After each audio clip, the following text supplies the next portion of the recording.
നമസ്കാരം. ഭർത്താവും കാമുകനും ഒരേ സമയം വേണം എന്ന് ആഗ്രഹിക്കുന്ന ചില ആളുകളുണ്ട്. അത് കാമുകനാകാം, കാമുകയായാലും.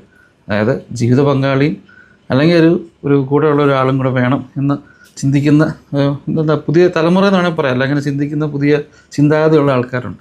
കഴിഞ്ഞ ദിവസം എന്നെ ഒരു സ്ത്രീ വിളിച്ചിട്ട് അവരെന്നോട് വളരെ വിഷമത്തോട് പറഞ്ഞു, അവർ ഭയങ്കര മാനസികമായ സമ്മർദ്ദത്തിലാണ്, ഡിപ്രഷനിലാണെന്നൊക്കെ പറഞ്ഞു. ഞാനപ്പോൾ അവരോട് പറഞ്ഞു, ഞാൻ കൗൺസിലിംഗ് ചെയ്യുന്ന ആളോ അങ്ങനെ ഒരു ഡോക്ടറോ മറ്റു കാര്യങ്ങളൊന്നും അല്ല, നിങ്ങൾക്ക് വേണമെങ്കിൽ ഞാൻ റെഫറൻസ് തരാം. അപ്പോൾ പറഞ്ഞില്ല, എനിക്ക് എൻ്റെ വിഷമം ആരോടും തുറന്നൊന്ന് പറഞ്ഞാൽ മതി. ഞാൻ ആയിക്കോട്ടെ, നിങ്ങൾ പറഞ്ഞോളാൻ പറഞ്ഞു. അപ്പോൾ അവരോട് പറഞ്ഞത് 10-13 വർഷമായിട്ട് സ്നേഹിച്ച് കല്യാണം കഴിച്ച വ്യക്തികളാണ് അവർ, ഭാര്യയും ഭർത്താവും.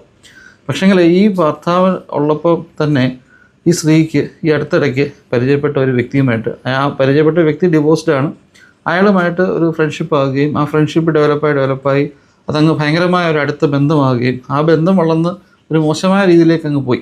അപ്പം ഇപ്പോൾ അവർ ഫേസ് ചെയ്യുന്നൊരു പ്രോബ്ലം എന്താണെന്ന് വെച്ച് കഴിഞ്ഞാൽ, ഈ ഭർത്താവിനെ കളയാനും പറ്റുന്നില്ല, ഈ മനുഷ്യനെ കളയാനും പറ്റുന്നില്ല. അപ്പോൾ അവരാപ്പാടെ ഒരു ധർമ്മസങ്കടത്തില്ല. അപ്പോൾ ഞാൻ പറഞ്ഞു, ഒരു പക്ഷേ നിങ്ങൾക്കുണ്ടായ ഒരു കുറ്റബോധം കൊണ്ട് തോന്നുന്നതായിരിക്കും, നിങ്ങൾ അയാളോട് ഇതെല്ലാം നിർത്താൻ പറയണം. അപ്പോൾ പറഞ്ഞില്ല, അയാളൊരു പാവം മനുഷ്യനാണ്, അയാളോട് ഈ കാമുകൻ എന്ന് പറഞ്ഞ മനുഷ്യൻ പാവം മനുഷ്യൻ, അയാളോട് നിർത്താൻ പറയുന്നത് ശരിയല്ല.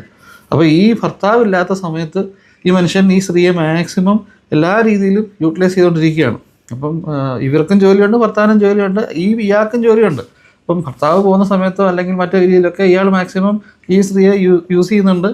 അത് അവർക്കും അറിയാം. ഞാൻ ചോദിച്ചു, ഭർത്താവ് എങ്ങനെയുള്ള മനുഷ്യനാണ്? നിങ്ങൾ സ്നേഹിച്ച് കല്യാണം കഴിച്ചെന്ന് പറഞ്ഞു. പലപ്പോഴും സ്നേഹിക്കുന്ന ആൾക്കാർ ശ്രദ്ധിച്ചു കഴിഞ്ഞാൽ അറിയാം, സ്നേഹിച്ച് കെട്ടുന്ന ആൾക്കാരാണ് ഏറ്റവും കൂടുതൽ ഡിവോഴ്സ് ആവും. അപ്പോൾ ഈ സ്നേഹിച്ച സമയത്ത് ഒരു സ്വഭാവം, കല്യാണം കഴിയുമ്പോൾ വേറെ സ്വഭാവമൊക്കെ ആവും. അന്നേരമായിരിക്കും കുറച്ചും കൂടെ ഒക്കെ ഡീപ്പായിട്ട് ഓരോരുത്തർ ചിന്തിക്കുകയും തെറ്റായി പോയി എടുത്ത തീരുമാനം എന്നൊക്കെ ഓർക്കുന്നത്. അപ്പോൾ ഞാൻ ചോദിച്ചു, അങ്ങനെ ഒരു പ്രശ്നമുണ്ടോ ഈ ഭർത്താവിന്? നിങ്ങളുടെ ഭർത്താവ് എങ്ങനെയുണ്ട്? ചായ നല്ല മനുഷ്യനാണ്, സ്നേഹിക്കുന്നുണ്ടോ? ഉണ്ട്. പുറത്ത് കൊണ്ടുപോകുന്നുണ്ടോ? ഉണ്ട്. സാധനങ്ങൾ മേടിച്ച് തരുന്നുണ്ടോ? ഉണ്ട്. നിങ്ങളോട് സ്നേഹമുണ്ടോ? ഉണ്ട്. പൈസ തരുന്നുണ്ടോ? ഉണ്ട്. നിങ്ങളുടെ വീട്ടുകാരെ നോക്കുന്നുണ്ടോ? ഉണ്ട്.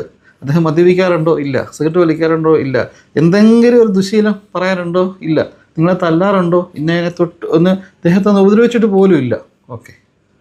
പിന്നെ നിങ്ങൾ എന്തിനാ ആ മനുഷ്യനെ ഇതിൻ്റെ ഇടയ്ക്ക്, ഇത്രയും നല്ലൊരു മനുഷ്യനുള്ള സ്ഥിതിക്ക് നിങ്ങൾ എന്തിനാ വേറൊരു കാമുവിനെ തേടി പോയെ, അല്ലെ വന്നു പോയെ? അത് ഞങ്ങളങ്ങ് ആയിപ്പോയി.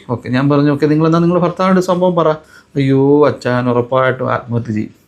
ഞാനിത് പറഞ്ഞാൽ ഉറപ്പായിട്ട് എൻ്റെ ഭർത്താവ് ആത്മഹത്യ ചെയ്യും. ഞാൻ പറഞ്ഞു, സമ്മതിച്ചു.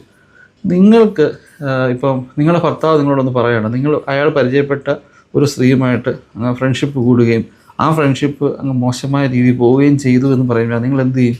ഞാൻ എൻ്റെ ഭർത്താവിനെയും അവളെയും കൊല്ലുമെന്ന് ഞാൻ പറഞ്ഞു. അപ്പം രണ്ട് വശം നിങ്ങൾക്കറിയാം. നിങ്ങളുടെ ഈ പ്രശ്നം ഭർത്താവ് പറഞ്ഞാൽ ഭർത്താവ് ആത്മഹത്യ ചെയ്യുമെന്നും ഭർത്താവിനാണ് ഈ ഒരു തെറ്റ് പറ്റുന്നത്